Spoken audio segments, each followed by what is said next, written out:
దాంట్లో నేను మనం 4 శ్లోకాలు మనం చెప్పుకొని ఉన్నాము. అయితే మళ్ళీ మనం ఈరోజు రివిజన్ నిన్న మనం 1 నుంచి 30 శ్లోకాలు ఉన్నాయి దీంట్లో. దాన్ని ఏవేవి దేని గురించి చెప్తున్నారు అనేది ఒకసారి చర్చించుకొని, నేను హడావుడిగా చెప్పాను, అర్థం కాలేదు కూడా అనుకున్నాం. కాబట్టి మళ్ళీ ఒకసారి చెప్పుకుంటూ తర్వాత మనం మిగతా శ్లోకాలకు వెళ్దాం. సో మనం ఫస్ట్ నుంచి 30 శ్లోకాల్లో తీసుకున్నామని, మనం 26 చాప్టర్లో లాస్ట్ శ్లోకాలు కనుక మనం చూసాము అంటే, మనకి మైత్రేయ ముని ఏం చెప్తూ ఉన్నాడు అంటే, ఎందుకు మనం ఇదంతా నేర్చుకుంటున్నాము, ఈ ప్రకృతి, ఈ మహాతత్వ, ఈ అహంకారము, ఈ చిత్త, వీటి యొక్క కాన్షియస్, మనం మళ్ళీ ఎలా అయితే భగవానుడు గర్భోదక సాయి విష్ణు దానిలో నుంచి హిరణ్య గర్భ రావడము, ఇదంతా ఆయన నిద్ర లేపడము, ఇదన్నీ కూడా వీళ్ళ క్యారెక్టరిస్టిక్స్, వీళ్ళ యొక్క గుణగణాలు, ఇవన్నీ కూడా మనం ఎందుకు తెలుసుకుంటున్నాము అంటే, మనము ఆ మన పరమాత్మని మనము చూడాలి అన్నా, మనం అర్థం చేసుకోవాలి అన్నా, అది భక్తి యోగము ద్వారా, అంటే మనము జ్ఞానము వైరాగ్యము ఏదైతే వస్తుందో దాని ద్వారా మాత్రమే మనము మన ధ్యాస అంతా కూడా పరమాత్మ మీద పెట్టగలము, భగవంతుడి గురించి తెలుసుకోగలము అనేది చెప్పున్నారనమాట.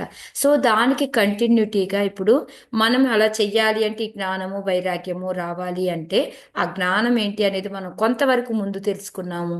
ఇప్పుడు మనం అసలు ఈ జ్ఞానం తెలియకుండా బద్ధులు ఎలా అయి ఉంటున్నాము ఏంటి అనేది అంతా కూడాను దీంట్లో చెప్తారనమాట. సో దీంట్లో వచ్చేసి మొత్తం 30 శ్లోకాలు ఉన్నాయి. ఆ 30 శ్లోకాల్లో 1 నుంచి 5 శ్లోకాలు తీసుకున్నాము అంటే, మన యొక్క ఈ జీవి అనేది ఎలా ఉంటారు అనేది. సో ఫస్ట్ శ్లోకాలు అసలు మామూలుగా జీవి అనేది మనం ఆత్మ అనుకుంటే, ఈ ఆత్మల యొక్క స్థితి ఎలా ఉంటుంది అనేది మనం 1వ శ్లోకాల్లో తెలుసుకున్నాం కూడా నిన్న. ఎలా ఉంటుంది అది, ఎప్పుడు కూడాను ప్రకృతి అనేది, త్రిగుణాలు అనేది దాని మీద ఎఫెక్ట్ ఉండదు. మళ్ళీ ఇంకోటి చేంజ్ అనేది ఉండదు. ఇంకోటి కర్మ అనేది చేస్తున్నప్పటికీ కూడా చేయనట్టుగా ఉంటుంది అనమాట. సో అవికార అనేది చదువుకున్నాం మనము. ఇంకోటి వచ్చేసి కర్తృత్వ అనేది చదువుకున్నాం అనమాట. సో ఈ విధంగా మనకి ఉంటుంది. కానీ మనం ఏం చేస్తున్నాము, అది ఎలాగంటే ఆ ఆ ఆత్మ అనేది ఎలా ఉంటుందంటే, మన భౌతిక ప్రపంచంలో ఉన్నప్పటికీ కూడా సూర్యుడు యొక్క ప్రతిబింబం లాగా ఎలా ఉంటుందో దాని మీద ఇటువంటి ఎఫెక్ట్లు లేకుండా యాక్చువల్గా ఉండేదన్నమాట.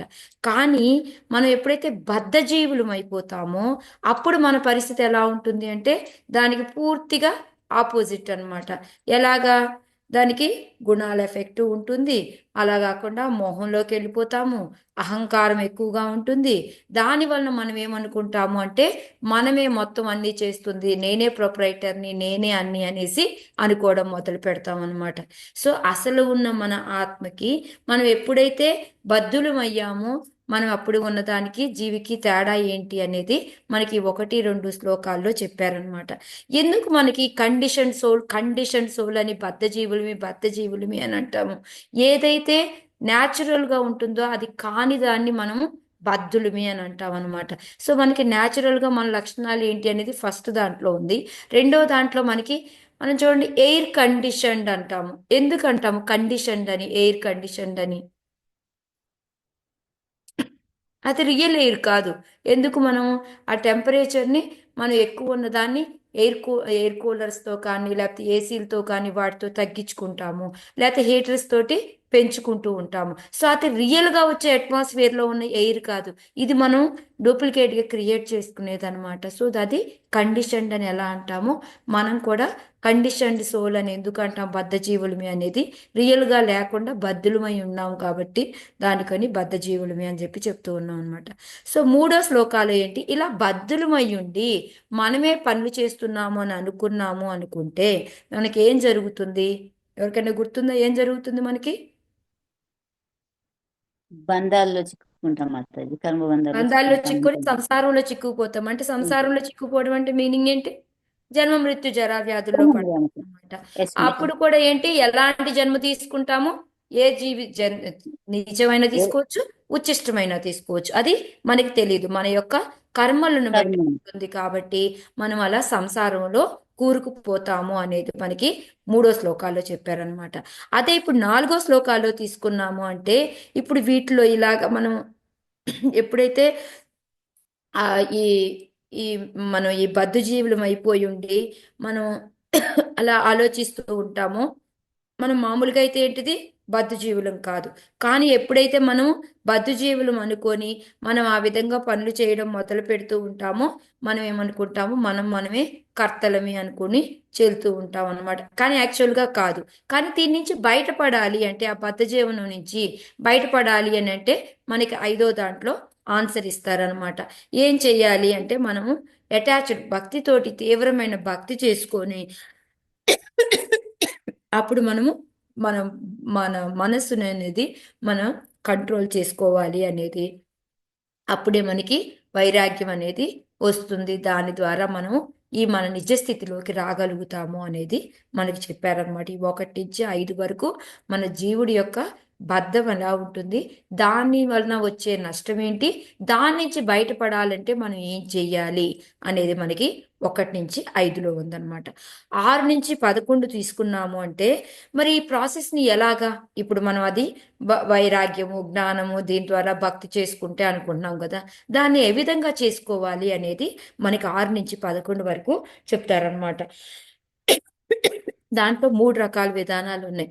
ఒకటి వచ్చేసి ఆ స్టేజ్కి రావాలి అంటే, ఒకటి మనము భగవంతు అష్టాంగ యోగ విధానం అనే దాన్ని ఫెయిత్ఫుల్గా అనమాట, శ్రద్ధతోటి అవలంబించాలి ఒక విధానం. ఇంకో విధానం ఏంటి అంటే, భగవంతుడు ఉన్నాడు అని అనుకొని, భగవంతుడు రియల్ అని అనుకొని మనం భక్తి చేసుకోవాలన్నమాట ఒకటి. మూడోది ఏంటి అంటే, శ్రవణం కీర్తనం, భగవంతుడి గురించి వింటూ ఆయన గురించి మనం పాడుకుంటూ శ్రవణం కీర్తనం చేసుకుంటూ మనము మళ్ళీ ఆ స్టేజ్కి అనేది రావచ్చు అనేది ఈ 3 రకాల పద్ధతులు మనకి చెప్పారనమాట. మనందరికీ మెయిన్గా మనకు అర్థమయ్యేది ఏంటి అంటే, ఇప్పటి వరకు మనకి జ్ఞానయోగం అంటే మనకు ఉండే ఒక ఏంటి మీనింగ్ చెప్పండి ఎవరికైనా. మన జ్ఞానయోగం అంటే ఏమనుకున్నాం ఇప్పటి వరకు? పరమాత్మ వరకు తెలుసుకుంటామని. పరమాత్మ వరకు తెలుసుకుంటాం. వాళ్ళు భగవంతుడిని నమ్ముతారు అని తెలుసుకున్నామా? తర్వాత అంటే అసలు మామూలుగానే మనకు ఉన్న ఒక ఐడియా ఏంటి అంటే, వాళ్ళకి భగవంతుడు అనేది తెలియదు, భగవంతుడిని నమ్మరు, వాళ్ళు భగవంతుడిని ఓన్లీ పరమాత్మ రూపంలో లేకపోతే కాంతి రూపంలోనే అనుకుంటారు అని.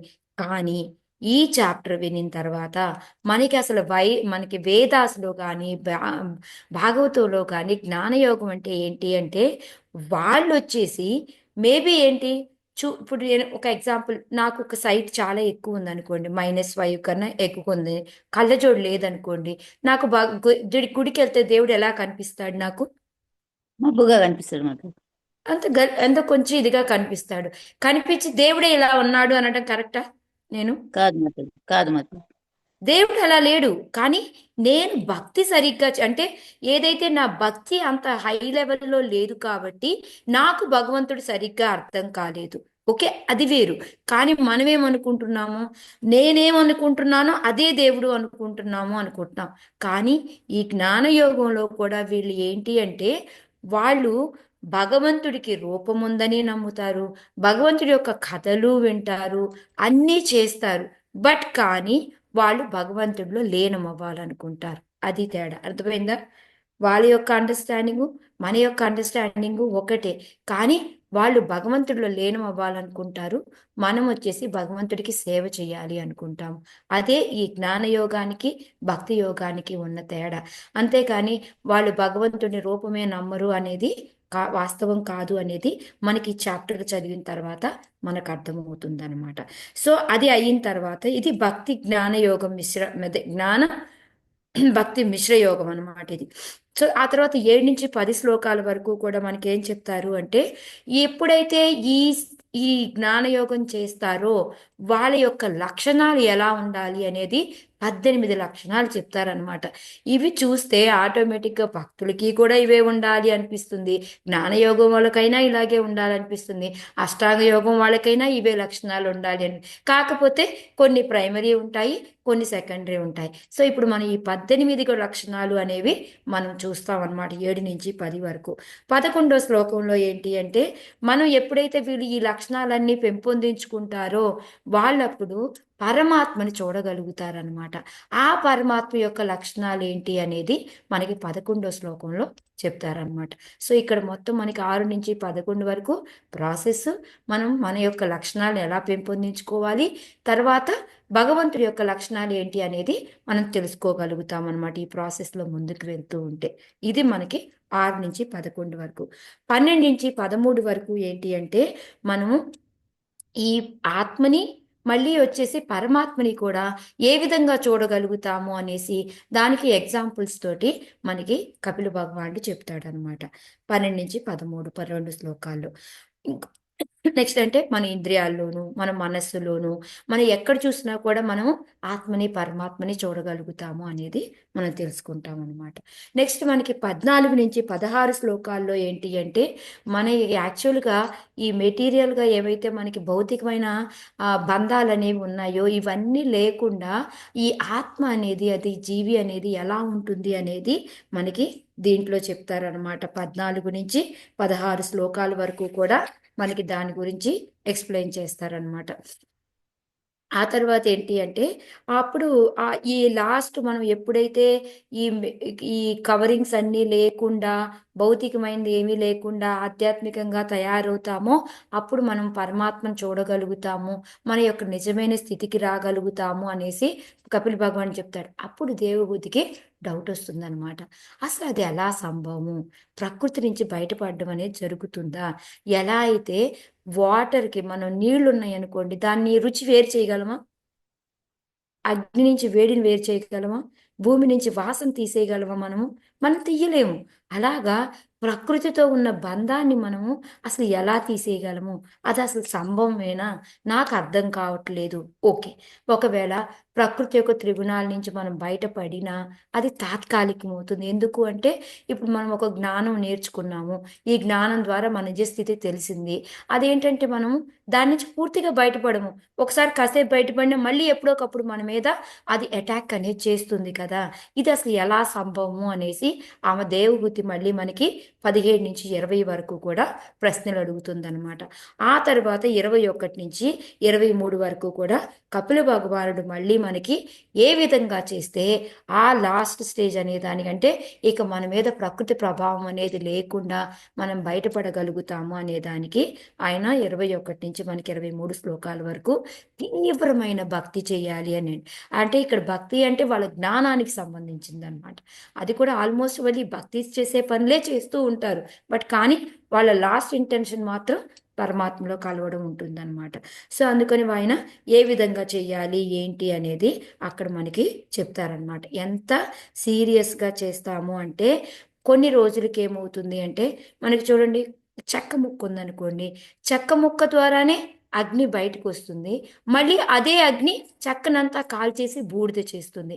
సో ఆ విధంగా మనం చివరికి ఎలా అయిపోతాము అంటే మనకి ఇటువంటి ఏవి కూడా మనకి పనిచేయడం మానేస్తాయి అన్నమాట. మన మీద ఆ ప్రకృతి ప్రభావం అనేది ఏది కూడా మన మీద పనిచేయదన్నమాట. సో ఆ విధమైన స్టేజ్కి వస్తాము అని చెప్పేసి మనకి 21 నుంచి 23 శ్లోకాల వరకు కపిల భగవానుడు చెప్తాడు.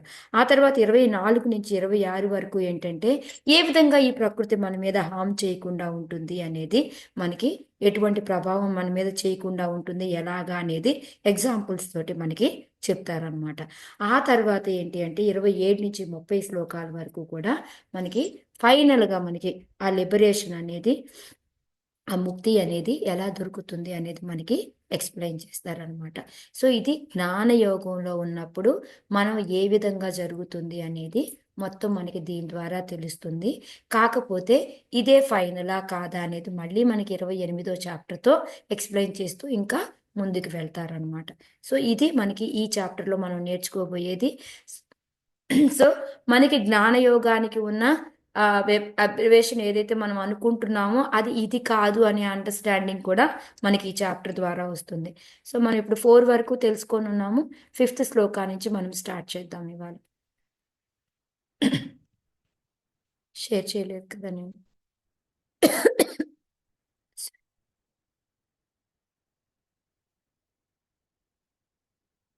నాకు ఇంకా వెనక్కి వెళ్తుంది, ముందుకు వెళ్ళడం అనేసి. అత ఏవ శనైశ్చిత్తం ప్రసక్తమసతాం పది భక్తి యోగేన తీవ్రేణ విరక్త్యా చ నయేద్వశం. చదవండి మాతాజీ ఎవరన్నా. హరే కృష్ణ మాతాజీ. చదవండి. అత ఏవ శనైశ్చిత్తం ప్రసక్తామసతాం పది భక్తి యోగేన తీవ్రేణ విరక్త్యాచానయేద్వశం. ప్రస్తుతం భౌతిక భోగం పట్ల అనురక్తమయ్యున్న మలిన చిత్తమును వైరాగ్యయుక్తముగా తీవ్రమగు భక్తి యోగమున నిలుపుట ప్రతి బద్ధ జీవుని కర్తవ్యము. ఆ విధంగా అతని మనస్సు చిత్తము పూర్ణముగా అదుపులోనికి రాగలవు.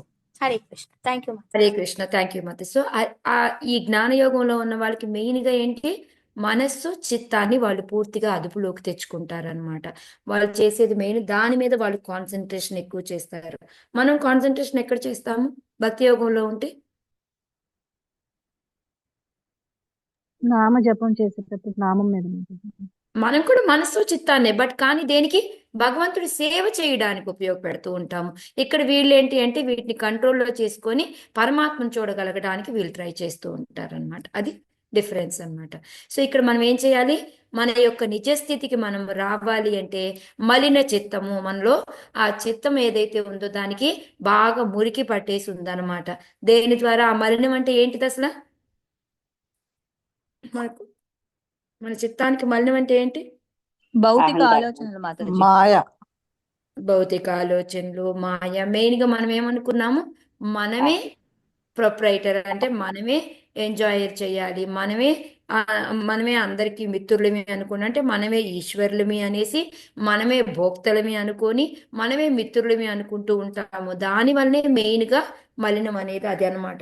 దాన్ని ఎప్పుడైతే మనము తుడిచి వేస్తామో, అంటే మనకి భౌతిక భోగం పట్ల చాలా అనురక్తి ఉంటుందన్నమాట. దాని వలన మనకి ఈ చిత్తం అంతా కూడా మెయిన్ ప్యూర్గా ఉండేది కాస్త ఇప్పుడు మలినం పట్టిపోయింది. అది ఎలా బయటపడాలి అంటే వైరాగ్యం. వైరాగ్యం ఎలా వస్తుంది, ఎప్పుడైతే మనం భక్తి యోగం చేస్తామో అప్పుడు మనం, అది కూడా తీవ్రమైన భక్తి యోగం, ఈ రోజు చేసి రేపు చేయకపోతే ఆ స్టేజ్ అనేది రాదనమాట. చూడండి, ఎప్పుడైనా మనకి బాగా అద్దానికి బాగా మట్టి పట్టి ఉందనుకోండి, ఒక్కరోజు తుడిస్తే పోతుందా అది? ఏం చేయాలి మనం, రోజు కొంచెం, ఎందుకంటే ఒక్కరోజే చేసినా మనం అలసిపోతాము.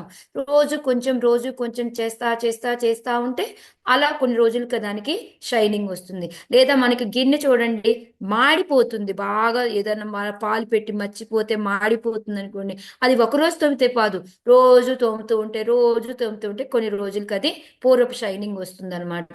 ఆ విధంగా ఈ తీవ్రమైన భక్తి అనేది కానీ మనం చేసుకున్నప్పుడు మాత్రమే మనము మన యొక్క కర్తవ్యం కూడా ఇదే, మన యొక్క రియల్ స్టేజ్, మన నిజ స్థితికి కూడా మనము వస్తామన్నమాట.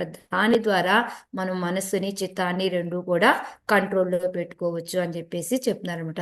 సో ప్రభుపాదుల వారు కూడా మనకి ఏంటి అంటే ఆ మలినం అంటే ఏంటి అంటే, మనం ఈ భౌతిక భోగవాంఛ చేయాలి అనే కోరిక, మనమే ఏదో మనం ఉద్ధరించేస్తున్నాము అనేసి మనమే అన్నీ చేస్తున్నాము అనుకుంటూ ఉంటామన్నమాట. కానీ అది కాదు యాక్చువల్గా. అసలుది ఏంటి అంటే మన ఇంద్రియాలన్నీ కూడా భగవంతుడి సేవలో ఎప్పుడైతే వినియోగిస్తామో అప్పుడు మాత్రమే అది మన యొక్క నిజస్థితి అనేది బయటకు వస్తుంది. ఎప్పుడైతే మన ఇంద్రియాలని మన అవసరాల కోసం పెట్టుకుంటున్నామో ఎప్పటికీ కూడా మనం బయటికి రాలేము అనేది ప్రభుపాదుల వారు ఖచ్చితంగా చెప్తూ ఉన్నారనమాట. అందుకని భగవంతుడు మన భోక్తారాం యజ్ఞతప్సం సర్వలోక మహేశ్వరం శ్లోక ఏదుందో, భగవంతుడే నిజమైన భోక్త అని, నిజమైన యజమాని అని, నిజమైన మిత్రుడు అని ఎప్పుడైతే మనం దృఢ విశ్వాసం వస్తుందో మనకి, అప్పుడు మనము భక్తి చేశాము అంటే మన నిజస్థితికి మనం రాగలుగుతాము. అంతే తప్ప ఇంకా మిగతా ఏ విధంగా చేసినప్పటికీ కూడా రాలేము అనేది ప్రభుపాదుల వారు చెప్తూ ఉన్నారనమాట. సో మనకి ఆచార్యులు వీళ్ళందరూ కూడా వచ్చి మనకి ఎందుకు చెప్తున్నారు ఇవన్నీ, ఎందుకంటే ఈ స్టేజ్కి మనం రావాలి అనేసి. మనకి మెయిన్ వచ్చేసి భగవంతుడు, మనమందరం కూడా మనం సేవకులమి, మనం భగవంతుడి సేవ చేసుకోవాలి అని వాళ్ళు కృష్ణ భక్తిని మనకి ప్రచారం చేస్తూ ఉంటారనమాట. అది ఇక్కడ మనకి ప్రభుపాదుల వారు చెప్తూ ఉన్నారు. సో ఎప్పుడైతే మనం అలా చేసుకుంటూ ఉన్నామో కొన్ని రోజులకి ఏమవుతుంది, ఈ ప్రకృతి మనకి ఉన్నప్పటికీ కూడా ఆటోమేటిక్గా మనం దాని మీద అధికారం చెలాయించాలి అనేది మనకి పోతుందన్నమాట. అది ఎలా పోతుంది అనేది కూడా తెలియదు, అది నెమ్మదిగా అదే పోతుంది. అంటే అదే నథింగ్ బట్ వైరాగ్యం. ఇప్పుడు మనకి ఫస్ట్లో చూడండి, మన ఇంట్లో మనము వండిన తర్వాత మనల్ని అప్రిషియేట్ చేయాలి, బాగుందని పొగ ఉండాలి, ఇంకా ఏవో రకరకాల కోరికలు ఉంటాయి. కానీ ఎప్పుడైతే మనం ఈ భక్తిలోకి దిగామో, మనం భగవంతుడికి పెట్టామా లేదా, తర్వాత వీళ్ళు తిన్నారా ప్రసాదం, ఇంతవరకే. వాళ్ళు మనల్ని పొగిడారా, ఇది బాగుందో లేదో చెప్పలేదు, ఇవి మనకి ముందుండేవి. ఇప్పుడు నెమ్మది నెమ్మదిగా మనం సాధనలోకి వెళ్ళేటప్పటికి అదేమవుతుంది, మనకి ఉంటుందా అది ఆ కోరిక మనకి? ఉండదు మాతాజీ. మన మాటే వినాలి, మనం చేసిందల్లా పొగడాలి, ఇవన్నీ మనకు అనిపిస్తాయా? ఎవరు పొగినా పొగడకపోయినా నా చాంటింగ్ నేను, నా భక్తి నేను చేసుకుంటాను. అమ్మో, ఆమె చూడు 4ంటికే లేస్తుందంట, ఎంత బాగా చేస్తుందో అని దీనికోసం మనం చేస్తామా? మనకు అది ఉండదు. మనకి ఆ పేరు ప్రతిష్టలు ఇవన్నీ కూడా ఒక కోరికలు, ఆధిపత్యం చలాయించాలి అనేది, నేనే గొప్ప నిరూపించుకోవాలి, ఇవన్నీ కూడా రావు. నథింగ్ బట్ వైరాగ్యం అంటే ఏంటి? వీటన్నిటి నుంచి బయటపడమే వైరాగ్యం అన్నమాట. సో అది మనకి ఇక్కడ మెయిన్ గా ప్రపాదుల వారు చెప్తూ ఉంది. ఇది మనకి దీనికి కావాల్సింది ఏంటి? ఇంద్రియ నిగ్రహం. ఇంద్రియ నిగ్రహం రావాలి అంటే మనం చేసుకోవాల్సింది భక్తి. ఆ భక్తి ఎలా చేసుకోవాలి? చాంటింగ్ చేసుకుంటూ, ప్రసాదం తింటూ, మన ఇంద్రియాలను భగవంతుడి సేవలో వినియోగించుకుంటే ఆటోమేటిక్ గా మనము భక్తి యోగంలో ముందుకెళ్ళినట్టే అని చెప్పేసి మనకి చెప్తున్నారు. అదే మనం కృత్రిమంగా మనం కంట్రోల్ చేసుకోవాలి అంటే అవుతుందా ఇంద్రియాలని? అవ్వదు మాతాజీ. హరికృష్ణ. ప్రాక్టీస్ లేకుండా నేను అన్ని మానేస్తాను అంటే ఓకే. మనం ఇప్పుడు చూడండి, ఏకాదశి రోజు ఏకదం ఫస్ట్ రోజే నేను నిర్జల చేసేస్తాను అని అనుకున్నాం అనుకోండి, మనకి ఉదయం నుంచి మధ్యాహ్నం వరకు ఉంటాం. మధ్యాహ్నం నుంచి ఏమనిపిస్తుంది ఇంక మనకి? టైర్డ్ ఏమనిపిస్తుంది? అయిపోతాం మ్యామ్, తినాలా అనిపిస్తుంది, నీళ్ళైనా తినాలి తాగాలి అనిపిస్తుంది, నీళ్ళు తాగాలి అనిపిస్తుంది. ఇంకా అది వాటర్ ఎక్కువ. తాగాలి అనిపిస్తుంది. అదేంటంటే ప్రాక్టీస్ లేకుండా ఒకేసారి చేసేటప్పటికి ఏమవుతుంది, అత్యధికమైపోయి అసలు చేద్దాం అనుకున్నది కూడా మొదలుపోతుంది. మళ్ళీ మనం మొదటికి వచ్చేస్తాం అనమాట. ఏకాదశి దెబ్బ దీని వలన ఆరోగ్యం దెబ్బతింటుంది, ఎందుకు వచ్చిందిలే తిందాంలే అనిపిస్తూ ఉంటుంది అనమాట. సో ఇదే మనకి ఎగ్జాంపుల్ ఇక్కడ ప్రభుపాదుల వారు కూడా విశ్వామిత్రుడు ఎగ్జాంపుల్ మనకి హరిదాస్ ఠాగూర్ మనం ఎప్పుడూ చెప్తూ ఉంటాం కదా. ఎందుకంటే ఆయన యోగ విధానం ద్వారా వెళ్ళారు. ఏమైంది? మేనక యొక్క కాలి అందెల యొక్క చప్పుడు పట్టీల యొక్క చప్పుడికే ఆయనకి డిస్టర్బ్ అయిపోయాడు. అదే హరిదాస్ ఠాగూర్ వచ్చేసి ఎదురుగా అంత అందమైన అమ్మాయి కూర్చొని ఎంత హైలు పోయినా కూడా అతని మనసు కరగలేదన్నమాట. సో ఇది మనము ఎప్పుడైతే మనం భక్తి యోగంలోకి దిగుతామో మనకి ఇంద్రియం అనేది మన వశంలోకి వస్తాయి, మనస్సు అనేది కంట్రోల్లో చేసుకోగలుగుతాము. మిగతా దేంట్లో కూడా కుదరదు అనేది మనకి ప్రభుపాదుల వారు చెప్తూ ఉన్నారనమాట. ఇంకోటి ఏంటి అంటే మనకి అసత్. మనకి ఎప్పుడైతే ఈ భక్తి యోగం చేస్తూ ఉన్నామో మనకి ఏంటంటే ఈ జ్ఞానము వైరాగ్యం అనేవి కూడా ఆటోమేటిక్ గా వస్తాయి అన్నమాట. వచ్చి దాని వలన ఏమవుతుంది, మనకి ఇదంతా అసత్తు, ఈ ప్రకృతి అనేది మనం అనేది అంతా కూడాను భగవంతుడు ఒకటే, భగవంతుడి యొక్క ప్లేస్ ఒకటే, మనకి సత్ అనేది సచ్చిత్ ఆనంద అని చెప్తాం కదా. సో అది అనేసి మనం చిన్న చిన్నగా ఏంటంటే ప్రకృతి తోటి అసంగత్యం అనేది మొదలు పెడతామట. సాంగత్యం కాకుండా దూరంగా వెళ్ళడం అంటే అవి ఇచ్చిన వాటిని యూజ్ చేసుకోవడం, ఎంతవరకు కావాలో అంతవరకు యూజ్ చేసుకోవడం, అంతేకాని అటాచ్. ఇప్పుడు మనకి పిల్లల్ని ఇచ్చారు, నేను చెప్తూ ఉంటాను ఎప్పుడు మీకు ఒక మాతాజీ ఎగ్జాంపుల్, రేవతి మాతాజీ అని. తనకి పిల్లల్ని ఇచ్చారు, స్పెషల్ చైల్డ్ ఇచ్చారు అనమాట. సో మాతాజీ ఏం చెప్తూ ఉంటుంది, అది నేను నేను ఒక్కదాన్నే నేను చూడగలను అని నాకు స్పెషల్ చైల్డ్ ఇచ్చారు అని అనుకొని ఆ అబ్బాయితో అటాచ్మెంట్ అంటే ఏమీ లేదు, బట్ కానీ నాకు స్పెషల్గా ఇచ్చాడు కాబట్టి నేను జాగ్రత్తగా చూసుకోవాలి అని ఆ అబ్బాయిని ఎంతో అపురూపంగా చూసుకుంటుంది.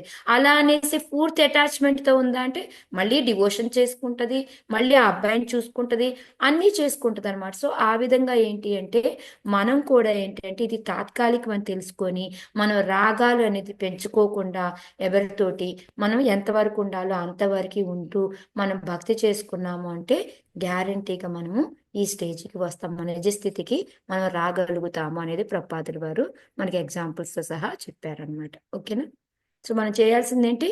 భక్తి, తీవ్రమైన భక్తితోటి వైరాగ్యం నెలకొనుకొని మనం మనస్సుని చిత్తాన్ని మన కంట్రోల్లోకి తెచ్చుకోవాలి. అప్పుడు మన నిజ స్థితి బయటకు వస్తుంది అన్నమాట. సో ఇప్పుడు 6 నుంచి 11 వరకు కూడా దాన్ని ఇంకా ఏ విధంగా చెయ్యాలి అనేది, దాని యొక్క భక్తుల యొక్క లక్షణాలు ఎలా ఉండాలంటే, భక్తులు అంటే జ్ఞానయోగం చేసేవారు, వాళ్ళ లక్షణాలు ఎలా ఉండాలి అనేవి మనకి ఇప్పుడు చెప్తున్నారనమాట. యమాదిభిర్యోగ పదై అభ్యసన్ శ్రద్ధయాన్వితః మయి భావేన సత్యేన మత్కథా శ్రవణేన చ. చదవండి మాతాజీ ఎవరన్నా. హరే హరే కృష్ణ కృష్ణ. చదవాలి మాత. చదవండి మాతాజీ. హరే కృష్ణ. యమాదిభిర్యోగపదైర్ అభ్యాసం శ్రద్ధయాన్వితః మయి భావేన సత్యేన మత్కథా శ్రవణేన చ. ప్రభుపాదికి మనుషుడు యోగ పదమును అభ్యసించుచు శ్రద్ధావంతుడు కావలెను. నా కథా విషయములను శ్రవణ కీర్తనములు కావించుచు విశుద్ధమగు భక్తియుత సేవా స్థాయికి తనను తాను ఉద్ధరించుకొనవలెను. Hare Krishna. Thank you Mata. So ఏది పద్ధతి ఏంటి? ఇప్పుడు మనం భక్తి యోగం చేసుకోవాలి, విరక్తి రావాలి అనేది, వైరాగ్యం రావాలి అని తెలుసుకున్నాం.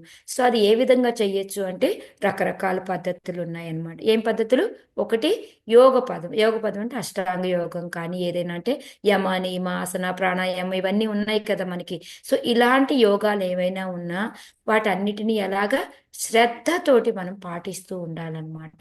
సో మనం ముందు యమ నుంచి మొదలుపెట్టి లాస్ట్ సమాధి అనే అష్టాంగ యోగ విధానాల్లో ఉన్నవన్నీ కూడా మనం ఆల్రెడీ ధ్యాన యోగంలో నేర్చుకొని ఉన్నాం. సో ఆ విధంగా ఒకటనమాట. ఇంకోటి ఏంటి అంటే, ఇంకోటి భగవంతుడు ఉన్నాడు అని నమ్ముతూ ఆయనే రియల్ అనుకొని భక్తి యోగం చేసుకోవడం ఒకటనమాట. ఇంకోటి మూడో ప్రాసెస్ ఏంటి అంటే, భగవంతుడు నిజము అని తెలుసుకొని ఆయన యొక్క లీలల్ని శ్రవణం కీర్తనలు చేసుకోవడం అనమాట. సో ఈ 3 రకాల పద్ధతుల ద్వారా మనం భక్తి యోగం చేయొచ్చు అనేది ఇక్కడ చెప్తూ ఉన్నారు అనమాట. సో మనకి ప్రపాదుల వారు వచ్చేసి దానికి ఒక్కొక్కటి మనకి చెప్తూ ఉన్నారు అనమాట. సో ఇక్కడ ఏంటంటే శ్రద్ధ అనేది మెయిన్ ఇంపార్టెంట్. మనం ఫస్ట్ శ్రద్ధతోటి భగవంతుడు ఉన్నాడు అనుకొని మనం శ్రద్ధతో మొదలుపెట్టి మనం అభ్యాసం అనేది చెయ్యాలి. అభ్యాసం లేనిది ఏ పని కూడా మనం చేయలేము. ఇందాక కూడా చెప్పుకున్నాము, అభ్యాసం లేకుండా ఒకే రోజు నేను చేసేస్తాను అంటే అది చాలా కష్టం. మనం చెప్తూ ఉంటారు చాలా మంది, అంత కాలేజీ మామయ్య శ్లోకం చెప్పిన వెంటనే ఏమంటారు, ఏముంది నేను గ్యారంటీగా చనిపోయేటప్పుడు నేను భగవంతుడు తలుచుకుంటాను, ఇదంతా నేను చెయ్యక్కర్లేదు అని అనుకుంటారు. కానీ అది సంభవమా? ఫస్ట్ కాదు ఆఫ్ ఆల్ మాత. అందుకే పీచు తెచ్చి చూపిస్తే ఆయన నారాయణ మాట కూడా పీచు అంటాడు. హరే కృష్ణ. కరెక్ట్, అభ్యాసం లేదు కాబట్టి. అభ్యాసం లేదు కాబట్టి వాళ్ళు అలా అంటారు. అది కాక మనకి మరణం ఎప్పుడు వస్తుంది అనేది తెలిసి ఒక్కొక్కసారి ఏమవుతుంది, ఆకస్మికంగా జరిగిపోతుంది, యాక్సిడెంట్ అయిపోతుంది. మనం అనే టైం కూడా ఉండదు, పోతాం మనం. సో అప్పుడు భగవంతుడు తలుచుకోగలుగుతామా? తలుచుకోలేము. లేదు. కానీ ఎప్పుడైతే మనము ప్రాక్టీస్ చేస్తూ ఉంటామో అప్పుడు భగవంతుడు ఏంటంటే మనకి ఆ జ్ఞానం అనేది ఇస్తాడు. అట్లీస్ట్ మనకి పోతున్నాము అని తెలిసినా తెలియకపోయినా కృష్ణ అనే ఆ పదాన్ని మన నోటంటిచ్చేస్తాడు అనమాట. అది భగవంతుడు చూసుకుంటాడు. కానీ మనం చేయాల్సింది ఏంటి? మన శ్రద్ధతోటి భగవంతుడిని మనము ప్రాక్టీస్ అనేది మనము ఈ యమ నియమ ఏవైతే అనుకుంటున్నామో ఇవన్నీ చేయాలన్నమాట. సో ఇది మనకి ఫస్ట్ పారాగ్రాఫ్లో ప్రభుపాదుల వారు అభ్యాసం అనేది నిజమైనది, అది శ్రద్ధతో చేయాలి అనేది చెప్పారనమాట. నెక్స్ట్ ఇంకోటి ఏంటి అంటే మనకి భూతాభావ సమన్విత మనకి 10.8లో మనకి శ్లోక వస్తుంది. ఎవరికైనా గుర్తుందా ఏంటిది? అహం సర్వస్య ప్రభు ప్రాణ అహం సర్వస్య ప్రభు మత్త సర్వం ప్రవర్తి ఇది మత్వ భజంతే బుధాభావ సమన్విత. సో మనకి ఏమవుతుంది, మనకి ఆ భావం అనేది రావాలన్నమాట. ఏంటిది ఆ భావం అని అంటే, భగవంతుడే అన్నీ కూడా మనకి భౌతిక ప్రపంచానికి కానీ ఆధ్యాత్మిక ప్రపంచానికి కానీ మొత్తానికి కారణం ఎవరు అంటే భగవంతుడే అనేది మనం తెలుసుకొని మనం ఆయన వల్లనే మనం వచ్చాము. అన్నిటికీ కూడా వేదాలు వచ్చినా వేదాంత సూత్రాలు వచ్చినా మనం చదువుకున్నాం. సర్వస్య చాహృతి సన్నివిష్టో మత్త స్మృతి జ్ఞానమపోంచ వేదేశ సర్వేరహమే వేద్య వేదాంత కృత్ వేద విదేవ చాహం. వేదాలు రాసింది ఎవరు? భగవంతుడు. వేదాలన్నీ చదివిన తర్వాత అర్థమయ్యేది ఏంటిది మనకి? భగవంతుడే దేవాది దేవుడు, అన్నిటికీ ఆయనే మూలము అనేది మనకి తెలుస్తుంది అనమాట. సో ఇది మనకి ప్రాథమిక స్టేజ్ ఏంటి అంటే భగవంతుడే అన్నిటికీ మూలము అని, భగవంతుడు ఉన్నాడు అని తెలుసుకొని ఆయన యొక్క భక్తి చేయడం అనేది మనకి స్టార్ట్ చేయాల్సిందనమాట.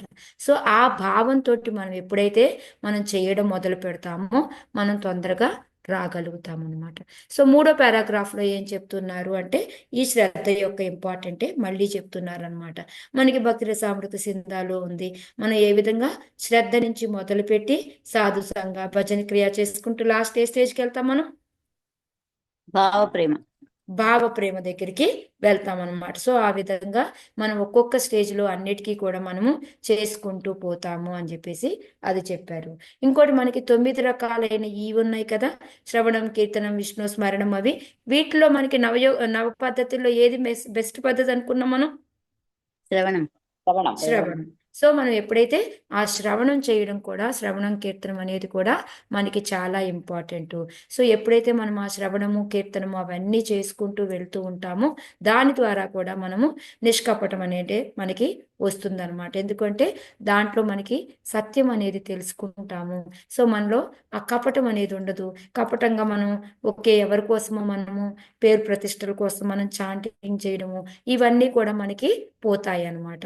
సో అందువలన మనం ఏంటి 3 పద్ధతుల్లో ఏది చూసుకున్నా శ్రద్ధతోటి యమ నియమ నుంచి మొదలు పెట్టేసి మనం లాస్ట్ సమాధి స్టేజ్కి వెళ్ళేసి మన నిజ స్థితిని తెచ్చుకోవచ్చు. రెండోది వచ్చేసి భగవంతుడు ఉన్నాడు, ఆయనే అన్నిటికీ మూలము అని తెలుసుకొని ఆయన్ని శ్రద్ధతో మనం భక్తి చేసుకుంటే కూడా ఆ స్టేజ్కి వస్తాము. మూడోది భగవంతుడి యొక్క లీలల్ని మనం శ్రవణ కీర్తనలు చేస్తూ ఉన్నామంటే కొన్ని రోజులకి ఏంటంటే మనకి తెలియకుండానే భగవంతుడికి అట్రాక్ట్ అయిపోవడము, మనము నిష్కపటమైన భక్తి చేయడం అనేది మనకి జరుగుతూ ఉంటుందన్నమాట. సో మామూలుగా ఈ మాయావాదులు ఉన్నారనుకోండి, వాళ్ళకి ఈ కపటం అనేది ఉంటుంది. కానీ ఎప్పుడైతే మనం శ్రవణ కీర్తనలు ఎక్కువ చేయడం మొదలు పెడతామో మనకి ఆటోమేటిక్గా అవే మనకి చెవుల్లో మారుమోగుతూ ఉంటాయి. కాబట్టి మనకి ఇంకొకసారి మనం భగవంతుడు ఉన్నాడా లేదా అని కానీ ఇలాంటి డౌట్లు కానీ సందేహాలు కానీ రావు.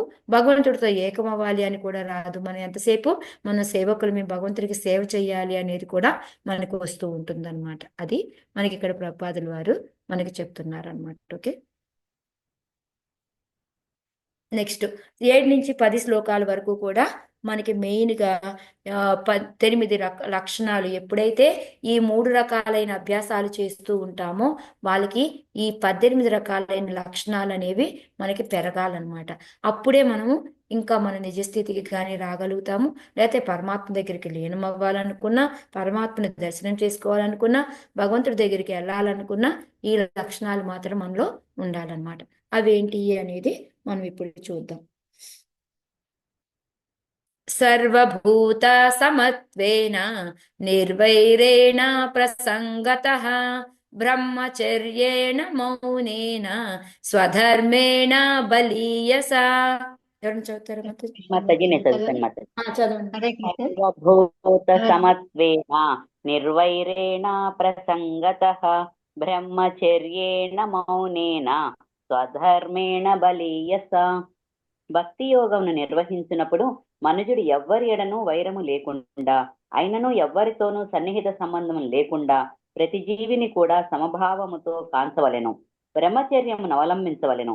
గంభీరునిగా ఉండవలెను. దేవదేవునికే ఫలములు అర్పించుతూ స్వధర్మమును నిర్వహింపవలెను. హరే హరే కృష్ణ. సో ఇప్పుడు ఈ భక్తి యోగం మనం ఆ 3 రకాలు ఏదైనా కానీ మనం చేసుకుంటూ వెళ్తే ఎలాగా ప్రతి ఒక్కళ్ళే మనం కూడా సమభావంతో గాంచవలను. సర్వభూతేన సమత్వేన అంటే మీనింగ్ ఏంటి చెప్పండి? సర్వభూత సమత్వేన అంటే సర్వభూతాలు సమంగా చూడాలి మాతాజీ. అన్ని జీవులలో అన్ని జీవుల్ని సమంగా సమానంగా చూడాలి. మన లెవెల్ ఇంక్రీజ్ అయ్యే కొద్దీ మనం చూసే విధానం మారుతూ ఉంటుంది. సో మనం భగవద్గీతలో చూసాము అంటే మనము అయితే బ్రాహ్మణే హవిగస్తిని సునీచైవ స్వపాకే 5.18 అనుకుంటా కదా. విద్యా వినయ సంపన్నే. విద్యా వినయ సంపన్నే బ్రాహ్మణే హవిగస్తిని సునీచైవ స్వపాకే చ పండిత సమదర్శినః. సో ఇలా ఏ విధంగా అయితే మనము ఎప్పుడైతే అందరిలో భగవంతుడిని చూడగలుగుతున్నాము, అందరినీ ఒకలా చూడగలుగుతున్నాము అంటే ప్రతి ఒక్కళ్ళలో కూడా ఆత్మని లేకపోతే పరమాత్మని చూడగలుగుతూ అది ఒకటి. కానీ ఇంకా మనం భక్తి యోగం మనం పెంచుకుంటూ పోయామనుకోండి, ఇంకొంచెం స్టేజ్కి వెళ్ళిపోయామనుకోండి, అప్పుడు మనకి 6వ చాప్టర్లో 30వ శ్లోకం వస్తుంది. యోమాం పశ్యర్వత సర్వంచమై పశ్యతి. మనం ఎక్కడ చూసినా ఏమవుతుంది? భగవంతుడు కనిపిస్తూ ఉంటాడు. అంటే మనకి కనపడకుండా మీరు ఎవరి దగ్గర భగవద్గీత ఉంటే తీసుకోండి. 6.30 దాని యొక్క శ్లోకం యొక్క మీనింగ్ చండి. యోమాం పశ్యతి సర్వంచామయి పశ్యతి. మనం ఎక్కడ చూసినా కూడా మనకి భగవంతుడు, ఎవరిలో చూసినా భగవంతుడు కనిపిస్తాడు, భగవంతుడిలో చూసినా మనకి, అంటే ఏ వస్తువుని ఏది చూసినా భగవంతుడు కనిపిస్తుంటే మన యొక్క లెవెల్ అనేది భక్తి యోగం చేసుకుంటూ ఉంటే ఫస్ట్ మనం అందరిలో భగవంతుడిని చూడగలుగుతున్నాము. ఇప్పుడు ఏది చూసినా యోమాన్ పశ్చిత్ సర్వత్ర, ఎక్కడ చూడు భగవంతుడు కనిపిస్తూ ఉంటాడు అనమాట. ఆ తర్వాత ఇంకా మనము ఇంకా భక్తి యోగా పెంచుకుంటూ పెంచుకుంటూ పెంచుకుంటూ వెళ్ళామనుకోండి, ఇంకా ఏ స్టేజ్కి వస్తాము అంటే మనకి చైతన్య చదవాలా మాతాజీ? చరిత్ర- చెప్పండి మాతాజీ. చదవండి మాతాజీ, శ్లోక వద్దు, మీనింగ్ చదవండి. ఓకే, హరే కృష్ణ. నన్ను సర్వత్రా వీక్షించువానికి మరియు నాయందు సమస్తమును గాంచువానికి నేను కనబడకపోవుట గాని నాకు అతడు కనబడకపోవుట గాని జరగదు. హరే కృష్ణ. హరే కృష్ణ. సో ఒక చోట కాదు, ప్రతి జీవిలో కాదు, ఆయన ఎక్కడ చూసినా కనిపిస్తాడు మనకు. అందువల్ల ఏంటంటే ఆయన కనపడటం మొదలవుతాడు, ఎందుకంటే ఆయన మనల్ని వదలడం, మనం ఆయన వదలం అనమాట. ఆ స్టేజ్కి వస్తుంది అనమాట. అంటే ఆ సమత్వం అనేది ఆ విధంగా వస్తుంది. తర్వాత ఇంకా స్టేజ్ పెరిగే కొద్దీ ఇంకా ఏమవుతుంది అంటే, ఒకసారి చైతన్య మహాప్రభు చైతన్య చరితామృతాలో వస్తుంది అనమాట. నాకు శ్లోక నెంబర్ ఎగ్జాక్ట్ గా గుర్తులేదు. స్థావర జంగమ దేకే నా తేహే తారామూర్తి అనేసి మనకి శ్లోక వస్తుంది. అంటే అది ఎలా ఉంటుంది అంటే, ఎవరిని చూసినా మన ఇష్ట దైవం కనిపిస్తూ ఉంటుంది అనమాట. ఇప్పటిదాకా ఏంటి, భగవంతుడు అంటే పరమాత్మ రూపంలోనూ అలా కనిపిస్తూ ఉంటుంది. కానీ ఎప్పుడైతే మనం భక్తి యోగం అనేది తీవ్రంగా చేసుకుంటూ పోతామో ఎవరిని చూసినా కూడా మనకి భగవంతుడు ఎలా వస్తుంది అంటే, ఇది చైతన్య మహాప్రభు మళ్ళీ రామానందరాయ్ అన్నమాట. రామానందరాయ్ అంటాడు, నేను నిన్ను చూసిన వెంటనే నాకు నా ఇష్టదైవం కనిపిస్తుంది, నీలోనే ఉన్నాడు నా దేవాతి దేవుడు అని చెప్పేసి చెప్తాడనమాట. చెప్తే అవును అనేసి ఈ శ్లోకా చెప్తాడు. ఎందుకు అంటే, నువ్వు భక్తిలో అంత హయ్యర్ స్టేజ్కి వెళ్ళావు కాబట్టి నీకు ఎవరిని చూసినా ఎక్కడ చూసినా నీ ఇష్టమూర్తే కనిపిస్తాడు. అందువలన దాంట్లో తప్పు లేదు, కానీ నేను దేవాతి దేవుణ్ణి కాదు అని చెప్తాడనమాట. సో మనము ఈ సర్వత్రా అనేది అంటే సర్వభూతుల యందు సమత్వం అంటే ఈ స్టేజ్లు ఇలా పెరుగుకుంటూ పోతూ ఉంటాయి అన్నమాట. సో అది ఇక్కడ మనకి ప్రపాదుల వారు కూడా సేమ్ అదే ఇక్కడ మనకి చెప్తూ ఉన్నారనమాట. ఎలా అయితే ఒక జీవితం అని, ఒక జంతువు కానీ ఎలాంటిదైనా సరే వాళ్ళకి ఎటువంటి యొక్క భేదం ఉండదన్నమాట. వాళ్ళు అందరూ కూడా భగవంతుడి యొక్క అంశలు అనుకుంటారు, వాళ్ళు పరమాత్మ రూపం కిందే చూస్తారు. సో ఇది మనకి చెప్తూ ఉన్నారనమాట.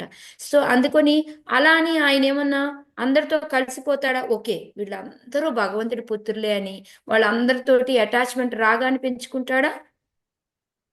లేదు మాతాజీ. అప్రసన్నత అంటే వాళ్ళతో ఎవరితోటి సన్నిహితం సంబంధం పెట్టుకోడు. ఇప్పుడు భగవంతుడు ఉన్నాడు అనుకోండి, భగవంతుడు ఏం చెప్తూ ఉన్నాడు, నేను అభక్తులతో వద్దు, భక్తులతో సాంగత్యం చెయ్యండి అని చెప్తున్నారు. కానీ ఇప్పుడు సమం సర్వత్రా చూసే వాళ్ళకి వీళ్ళు భక్తులు వీళ్ళు అభక్తులు అనేది ఉండదు. మనం first class second class devotees అని చెప్పుకున్నాం, గుర్తుందా? సో వాళ్ళకి ఏమైనా ఉంటుందా అలా డిఫరెన్స్? ఫస్ట్ క్లాస్ డివోటీస్కి అలా ఏం ఉండదు. వాళ్ళకి ఏంటి అంటే, వాళ్ళు ఎవరితోటి సన్నిహితం పెట్టుకోరు, అలా అని ఎప్పుడు వాళ్ళు భక్తి యోగంలోనే ఉంటారనమాట. వాళ్ళ యొక్క లక్ష్యం ఏముంటుంది, కావాలంటే వాళ్ళకి ఆ భక్తిని ప్రచారం చేస్తూ ఉంటారు. వాళ్ళతోటి వాళ్ళని ముందుకు తీసుకెళ్ళాలి అనేసి వాళ్ళని ట్రై చేస్తూ ఉంటారు అనమాట. సో అందుకని వాళ్ళు ఎవరితోటి సన్నిహితంగా వీళ్ళు నా వాళ్ళు కాదు అనేది ఉండదన్నమాట వాళ్ళకి. సో అది ఇక్కడ మనకి రెండోది చెప్తున్నారు. మూడోది వాళ్ళకి ఏంటంటే శత్రు సంబంధం అనేది ఉండదు. ఎందుకంటే వాళ్ళకి శత్రువులు అనేవాళ్ళు ఉంటారా? ఇంత ముందు కూడా చెప్పుకున్నాం ఇది. ఉండరు మాతాజీ. హరే కృష్ణ. లేదు ఎందుకు మాత్రం, ఉండరు? ఎందుకంటే అందరినీ సమానంగా చూస్తారు కాబట్టి. కరెక్ట్, అందరినీ సమానంగా చూస్తారు. సో వాళ్ళకి ఆ శత్రుత్వం అది కాక చూడండి, ఎప్పుడైనా మనతో మంచిగా మాట్లాడి మంచిగా చేస్తున్నారు అనుకోండి, అలా మంచిగా ఉన్న అతని మీద మనకి నిజంగా శత్రుభావం అనేది వస్తుందా? మనకి రాదు కదా ఆటోమేటిక్ గా. సో ఆయనకి శత్రువులు ఉండరు, మళ్ళీ మన వైపు నుంచి కూడా మనకి శత్రుభావం అనేది మనం కూడా చూపించము అనమాట. అందుకని వాళ్ళకి ఎనిమిటీ అనేది అంటే శత్రుత్వం అనేది ఎవరి ద్వారా ఉండదు. ఒకటి వచ్చేసి సమం చరిత్ర, వాళ్ళు అందరినీ ఒకేలా చూస్తారు. రెండోది ఏంటి అంటే వాళ్ళు ఎవరితోటి కూడా సన్నిహితంగా ఉండరు. మూడోది వచ్చేసి శత్రుత్వం అనేది కూడా వాళ్ళకి ఉండదు అనమాట. సో నాలుగోది ఏం చెప్పుకున్నాం మనం ఇక్కడ, బ్రహ్మచర్యం. ఓకే, బ్రహ్మచర్యాన్ని అవలంబించాలి. అంటే బ్రహ్మచర్యం అంటే ఏంటి అనుకుంటున్నాం మనం? హరే కృష్ణ. భార్యతో వరకే ఉండాలి, వేరే వాళ్ళతో సంబంధం ఉండకూడదు. సో బ్రహ్మచర్యం అంటే పెళ్లి కాని వాళ్ళనే బ్రహ్మచర్యము అని కాదు. ఎప్పుడైతే మనము పెళ్ళయిన తర్వాత కూడా ఈ మైథున సుఖం అనేది ఓన్లీ పిల్లల కోసం చేస్తాము, వాళ్ళు బ్రహ్మచర్యం. అంతేకాని పెళ్ళైనా ఓన్లీ భార్యతో ఉంటే అది బ్రహ్మచర్యం కాదు మాతాజీ. అది మనం మైథున సుఖం కోసం ఎన్నిసార్లు పడితే అన్నిసార్లు మనం కలిసాము అనుకోండి, దాన్ని మనము బ్రహ్మచర్యం అనము. బ్రహ్మచర్యము అంటే ఏంటి అంటే పెళ్ళైనప్పటికీ కూడా ఓన్లీ పిల్లల కోసమే మైథున సుఖం చేస్తారు, వాళ్ళను మాత్రమే మనము బ్రహ్మచర్యం అని అంటారనమాట. సో అది మనకి బ్రహ్మచర్య వ్రతం కింద చెప్తారనమాట. నెక్స్ట్ ఏంటి అంటే ఓకే, ఇంకోటి మనకి ఇది మామూలుగా ప్రపాదులు వారు చెప్పింది అంటే అట్లీస్ట్ అది కాకపోయినా ఇంకోటి ఏంటంటే మన భార్యతోటి శాంతంగా ఉండి ధర్మ ప్రకారంగా మనం నడుచుకున్నా కూడా అది కూడా ఒక రకంగా బెస్ట్ అని చెప్తున్నారు. కానీ అసలు బెస్ట్ అయిందైతే మైథున సుఖం చేసిన అది పిల్లల కోసమే చేసేది అదనమాట. నెక్స్ట్ మనకి ఇంకా ఏం చెప్పారు? మౌనం. మౌనం అంటే ఏంటి? ఏది వాళ్ళ గురించి మాట్లాడకుండా వీళ్ళ ఉండడం. గురించి మాట్లాడకుండా ఉండేదే మౌన వ్రతం మాట్లాడకుండా మాతాజీ. ఎక్కువగా మాట్లాడకుండా ప్రజలతో. అంతే. ఓన్లీ భగవంతుడి భగవంతుడు. గురించి మనం నోరు భగవంతుడి తెరిచి గురించే మాట్లాడే మాట్లాడడం మాతాజీ. కరెక్ట్. మనము ఏదైనా మాట్లాడాము అంటే అది భగవంతుడి గురించి, లేదా మనం ప్రజల్ప చేయడానికి కానే కాదనమాట. సో ఎందుకు అంటే వాళ్ళకి ఇప్పుడు భక్తిలో బాగా మునిగిపోయి ఉన్నారనుకోండి, వాళ్ళకి అసలు ఫస్ట్ టైమే ఉండదు. ఫస్ట్ ఆఫ్ ఆల్ ఎప్పుడైతే ఆ హరిదాస్ ఠాగూర్కి ఆమె వేశ్య వస్తుందో ఆయన ఏం చెప్తారు? నా చాంటింగ్ అవని అమ్మ, నేను వస్తాను, నీతో టైం స్పెండ్ చేస్తాను అన్నారు. కానీ అది అయిపోయింది, ఆయనకి ఆయన టైమే సరిపోలేదు ఆయనకి చాంటింగ్ చేసుకోవడానికి, ఇంకా ఆమెతో ఎక్కడ. సో వాళ్ళు ఏంటంటే ఆ భక్తిలో వాళ్ళు అంతా మునిగిపోయి ఉంటారు కాబట్టి. ఇప్పుడు చూడండి, మనం ఎవరినైనా ఏదైనా పిలిచారనుకోండి, లేదా ఏదైనా ఫోన్ కాల్ వచ్చింది అనుకోండి, అప్పుడు నాకు అసలే టైం లేదు, నేను క్లాస్కి ప్రిపేర్ అవుతున్నాను, ఇప్పుడు ఏందబ్బా ఈ ఫోన్ కాల్, నాకు డిస్టర్బెన్స్ అబ్బా అనిపిస్తూ ఉంటుంది. అలా ఉంటుంది కదా. సో ఆ విధంగా ఏంటి అంటే మనకి అప్రసంగ అంటే ఏమంటారు, ఆ, మనకి భగవంతుడికి కాకుండా ఇతర విషయాలు ఏది మాట్లాడినా మనకి అప్రసంగం లాగా అనిపిస్తూ ఉంటుంది అనమాట. సో వాటి గురించి వాళ్ళు మాట్లాడరు. అదే వాళ్ళు మనకి చూడండి, మనం ఇప్పుడు ఏదైనా పార్టీకి వెళ్ళామనుకోండి, వెళ్ళినప్పుడు అంటే ఇప్పుడు మనం కొంచెం సాధక స్టేజ్లో ఉంటేనే మన లెవెల్ ఎలా ఉందంటే వాళ్ళ లెవెల్ ఎలా ఉంటుందని చెప్పడానికి ఎగ్జాంపుల్ చెప్తున్నాను అనమాట. మనకి వెళ్ళాము, చాలా మంది కూర్చొని ఉంటారు పెళ్లిలో, నువ్వు ఈ నగ పెట్టుకున్నావు, నువ్వు ఈ చీర పెట్టుకున్నావు, నువ్వు ఇది ఇక్కడ ఇవి దొరుకుతాయి, ఈ సీరియల్ గురించి మాట్లాడుకుంటున్నారు అనుకోండి, మనకేమనిపిస్తుంది అప్పుడు? హరే కృష్ణ. మాతాజీ అసలు వినాలనిపించదు ఉండబుద్ధి మాతాజీ. కాదు మాతాజీ. పనికిరాని ఫస్ట్ ఆఫ్ ఆల్ ప్రసంగం అనిపిస్తుంది మాతాజీ. ఎందుకబ్బా వీళ్ళు దీని గురించి మాట్లాడుకుంటున్నారు అని చెప్పేసి మనకి అక్కడ విరక్తిగా కూర్చుంటాం. అబ్బా ఎందుకు వచ్చాం ఇక్కడ ఏంటి అన్నట్టు కూర్చుంటాం. ఇది మనం ఊరికే సాధన చేస్తూ ఉంటేనే మన లెవెల్ ఇదైనప్పుడు, వాళ్ళు నిజంగా భక్తిలో తన్మనుకులైన వాళ్ళ పరిస్థితి ఎలా ఉంటుంది? వాళ్ళకి అసలు అధిక ప్రసంగం అనిపిస్తుంది, అక్కడి నుంచి వాళ్ళు లేచి వెళ్ళిపోతారు అనమాట. అదే ఎక్కడైనా భగవంతుని గురించి మాట్లాడుతున్నారు అనుకున్నప్పుడు ఏమవుతుంది? వాళ్ళకి ఉత్సాహం రెట్టింపు అయిపోతుంది. అవును ఇది అనేసి వాళ్ళకి తెలిసినవి కూడా చెప్పాలి అనుకుంటారు. సో ఆ విధంగా వాళ్ళు ఇంకా అమితోత్సాహంగా ఉంటారనమాట. సో మౌనము అంటే మాట్లాడకుండా ఉండకపోవడం కాదు, కానీ మాట్లాడేది భగవంతుని గురించి మాత్రమే ఉంటుంది. వాళ్ళకి మిగతా మాట్లాడడానికి టైం కూడా ఉండదు అనేది మనకి లక్షణం అనమాట. సో నెక్స్ట్ వచ్చేసి ఏం చెప్తున్నారు? స్వధర్మేన బలీయస అని చెప్తున్నారు అనమాట.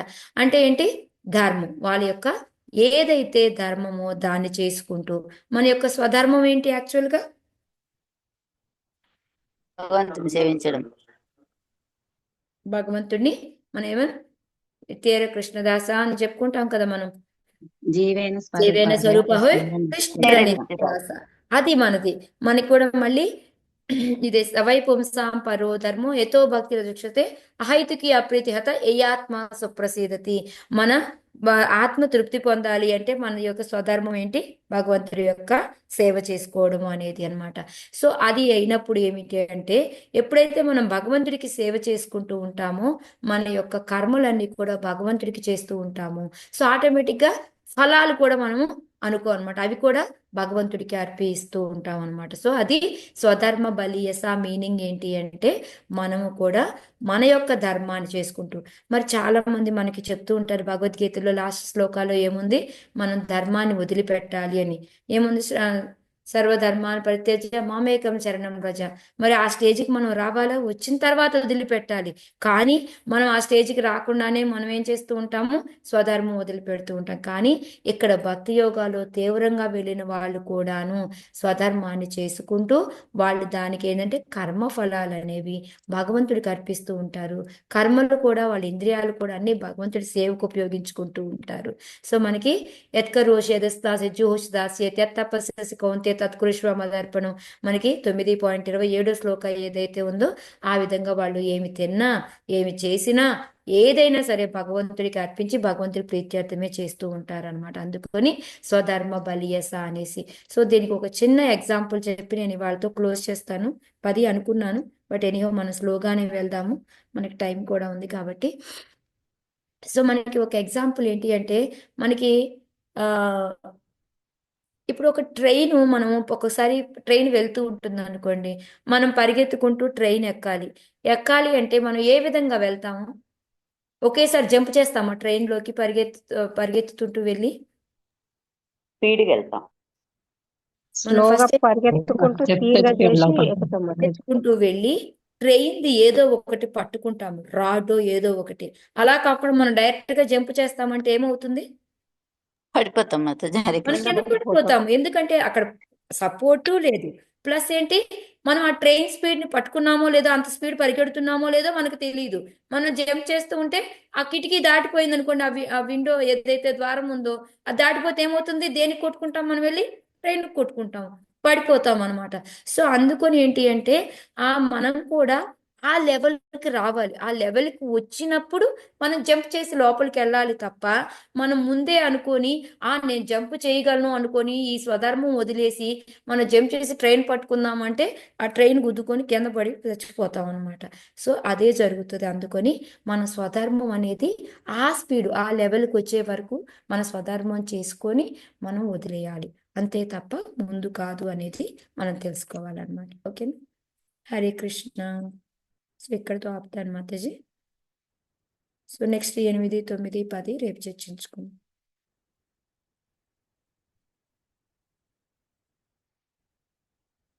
రికార్డింగ్ ఆపుతాము.